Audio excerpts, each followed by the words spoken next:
Одан бастап сол жерде уже біз қалай бит тревогу надо было менять дегендей. Ашпалдарды алып келу керек еді. Иә, конечно. Не керек мына Қоңқабай мына жерде құлаған сол жерде. Көрдіңдер кімнен құлап жүр? Кімнен құлап жүр? Қаншама американец ана. Сен енді қараңызшы енді, мен енді боксер емеспін дегенмен де Сәкен Бейбосыновтың Хасанбой Дусматовтың бойын көрдім.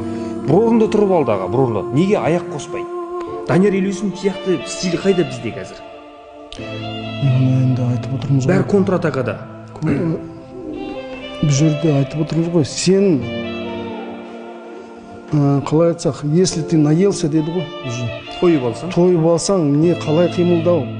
Аш болу керек қой. Міне қалай айтсам ойнап тұрып дегенде от мінекей. Сол кезде бұрын болған 1-2 жыл бұрын. Қазір жоқ қой ол. Аш қасқыр кәдімгі қойды қалай бауыздайды солай кіру керек. Иә, ол деген кішкене ұмытылып деген. Қазір не бәрі семіріп алған дегенде, мәселе ода емес. Мейлі берсін ақсын, алсын.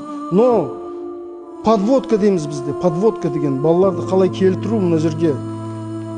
Сонша сбормен болмайды. Мына айтып отырмыз ғой, мына 12 жыл құрамағанда біреу 16 жыл болыпты құрамағамада жүр. Олар енді әрине оларға қалай айтсақ? Шаршайды ғой, сіз айтқандай.